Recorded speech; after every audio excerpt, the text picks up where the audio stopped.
As veterans, we're no strangers to helping others. That's what we were taught, service before self. But we do have one question for the veterans listening. When was the last time you reached out for help? If you or someone you know needs resources, whether it's for stress, finances, employment, or mental health, don't wait. Reach out. Find more information at va.gov/reach. That's va.gov/reach. Brought to you by the United States Department of Veterans Affairs and the Ad Council. Hey everybody, it's Ron, and I want to tell you a story about business and how that story changed everything. The room is cold and quiet in a way that feels unnatural. Across the chessboard sits Garry Kasparov, the reigning world champion, a player known not just for dominance but for intuition. He's built an entire career out of reading the opponents, sensing weakness, and seeing patterns before anyone else does. But here's the thing, his opponent doesn't look back at him. It just sits there and hums. Between the scenes, engineers watch lines of output scroll by. The machine isn't nervous. It doesn't hesitate. It doesn't wonder whether it's making a mistake. It simply evaluates, discards, and chooses millions of times per second. See, this isn't a friendly exhibition. This is a formal match, timed, regulated, recorded into the history books. When Kasparov resigns that first game, the shock ripples out immediately. Not because a human lost to a machine, that had happened before in informal settings, but because this happened under tournament conditions against the best player in the world. The computer had won a real game. Inside IBM, executives were already thinking beyond the board. This machine was never sold. It'll never play another opponent. But that was never the point. So what exactly did the machine prove? Why did a single chess game change how companies thought about computing power? And on February 10th, 1996, when Deep Blue defeated Garry Kasparov in the first game of their match, were businesses really watching chess, or were they watching a new way to challenge the human experience?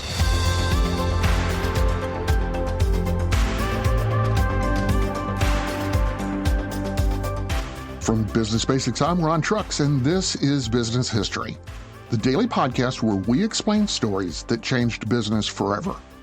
Every date on the calendar has a story where business reshaped the world. Today, February 10th, that story takes us to 1996, when computing power challenged human judgment. By the mid-1990s, computers were already everywhere in business. They processed payroll or they managed inventory. They optimized shipping routes. But they were still framed as tools that followed instructions.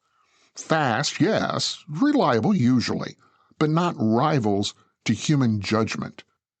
And the game of chess sat firmly on the human side of that divide. It wasn't just calculation, it was intuition and strategy and psychology. Masters talked about how it felt, about sensing the right move rather than computing it. Chess had long been treated as proof that human cognition couldn't be reduced to brute force. And IBM decided to challenge that assumption, but do it carefully. You may have heard the term big data, and it is kind of what we're talking about here. Deep Blue wasn't big data as we'd later define it, but it was one of the first moments when businesses could see what happens when sheer volume of information starts beating human judgment. That same idea, that same concept would later show up in analytics and forecasting and what we now call big data. And that distinction mattered. This wasn't a machine becoming human. It was a machine doing something humans physically could not do, processing large amounts of data at high speeds. IBM wasn't trying to replace people. It was making a statement about what happened when computing power crossed a certain threshold.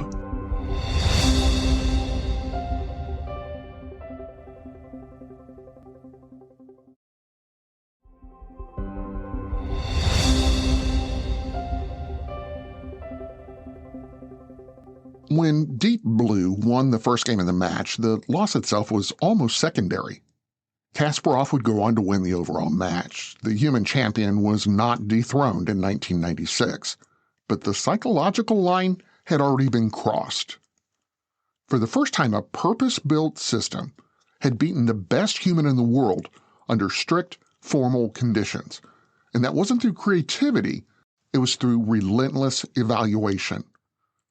And inside IBM, that message was pretty clear. This wasn't about chess. It was about credibility. The company was signaling that it could build systems capable of tackling problems defined by complexity and constraint and consequence. Problems where numbers of possibilities overwhelmed human intuition. Problems businesses faced every day in logistics or scheduling, risk analysis, or just general optimization. And executives everywhere understood that signal immediately. If a machine could outcalculate the best human in a closed domain, then there were likely other domains where human judgment was already at a disadvantage. Not because people were wrong, but because the problem took up so much space. And this reframed computing from automation to competition. Not human versus machine as rivals, but intuition versus large scale as decision tools.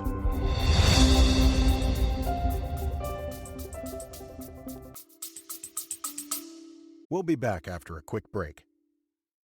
Adoption of teens from foster care is a topic not enough people know about, and we're here to change that. I'm April Dinwiddie, host of the new podcast, Navigating Adoption, presented by Adopt US Kids. Each episode brings you compelling real-life adoption stories told by the families that live them with commentary from experts. Visit adoptuskids.org/podcast or subscribe to Navigating Adoption, presented by Adopt US Kids. Brought to you by the U.S. Department of Health and Human Services Administration for Children and Families and the Ad Council.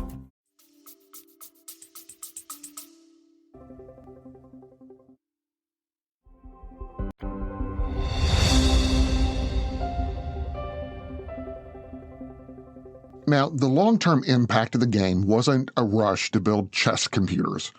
It was a shift in how organizations evaluated decision-making itself. Businesses began asking different questions. Where were decisions constrained by time or the data volume or how complex they were? Where was intuition being used, not because it was superior, but because no alternative existed? And what happened when computation became fast enough to change that equation? IBM reinforced the message a year later by winning the rematch in 1997, but the business lesson had already landed. Specialized systems didn't need to think like humans to outperform humans. They only needed to be applied where the rules were clear and the inputs measurable. Also, where there were high stakes.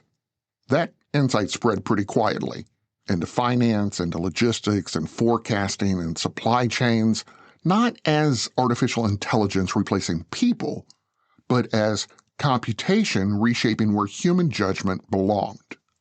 When Deep Blue won a single game against Garry Kasparov, companies learned that the future of decision-making wasn't about building machines that think like humans. It was about knowing when humans shouldn't have to do the thinking. And that game took place on February 10th, 1996.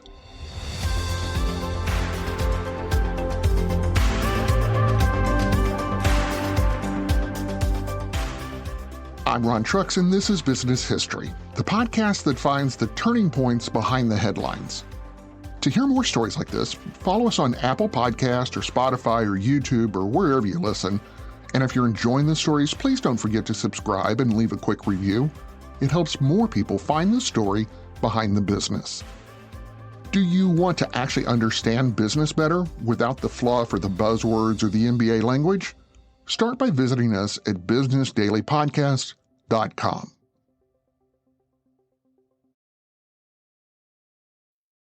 New products to launch? New people to develop? New goals to crush? Workday Go is designed for small and mid-sized businesses. By bringing HR and finance together on one AI platform, you'll have everything you need to think big, go big, and grow big. And activation is fast. It takes just 30 to 60 business days to get you up and running. Simplify your SMB on an AI platform you'll never outgrow. Workday Go.